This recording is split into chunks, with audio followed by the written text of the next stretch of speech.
On a June night in 1989, Tiananmen Square was a war zone.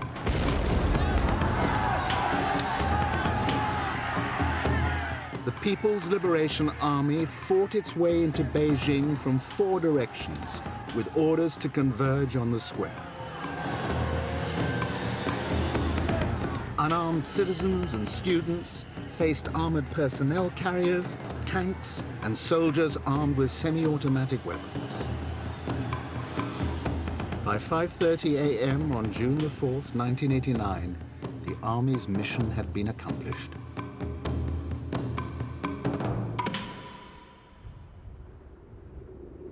Gradually, the dawn came up. In Beijing, you know how misty it is, smoggy. This wasn't a sunrise. This was like a grayness gradually acquiring some sort of light. And where all this life had been was this quadrangle of tanks facing out. All the students were gone. And I just stood there and I watched. T.D. Ullman was staying at this Beijing hotel, which has a commanding view of Shangan Avenue, the Avenue of Eternal Peace, that runs directly into Tiananmen Square. On these balconies, Western reporters and photographers had crouched, often under gunfire, to record the events of the night of June 3rd, 4th. Then, at noon on the 5th, when the army seemed in complete control, something remarkable happened on Shangan Avenue, immediately below. The tanks danced. It was obscene. It was like an obscene dance. They just didn't roll out, they swiveled around. God knows why they did that.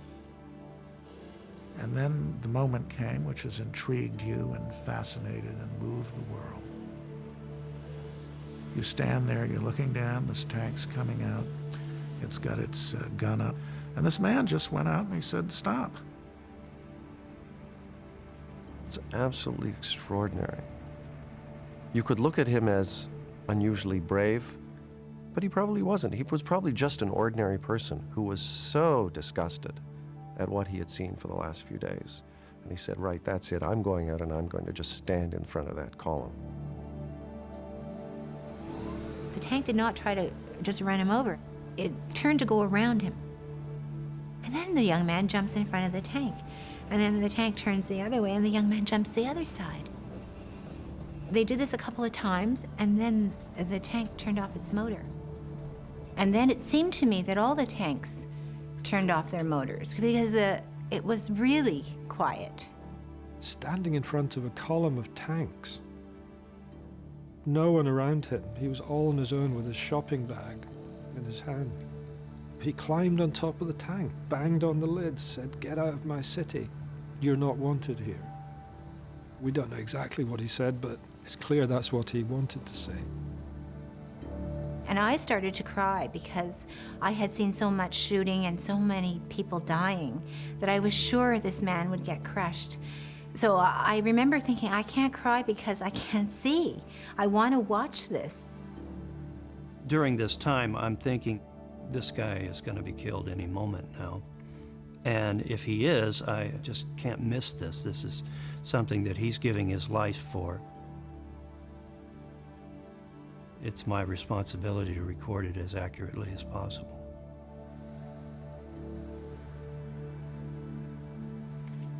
And then after a while, the young man jumps down and the tank turns on the motor and the young man blocks him again. I thought, he's just going to get crushed.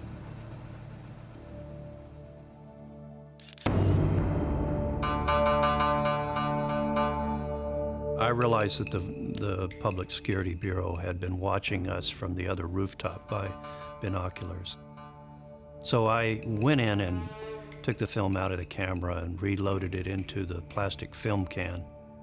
And went into the toilet, took off the top of the toilet and put it in the holding tank, put the toilet top back on. And shortly after that, probably 10, 15 minutes afterwards, the Public Security Bureau broke through the door. They got one other roll of film from the shots that I'd taken from the night before, and they were pretty satisfied they'd cleaned up the situation. About a day and a half later, I worked my way back through the back streets to the Beijing Hotel, And luckily, nobody had flushed the toilet. So one of the most famous photographs of the 20th century was floating in the top of a lavatory Floating in the system. top of the toilet, and possibly could have been literally flushed, yeah.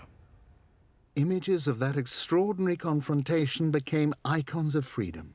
They have been reproduced on T-shirts and posters ever since. President Bush commended his courage, and leaders the world over hailed him.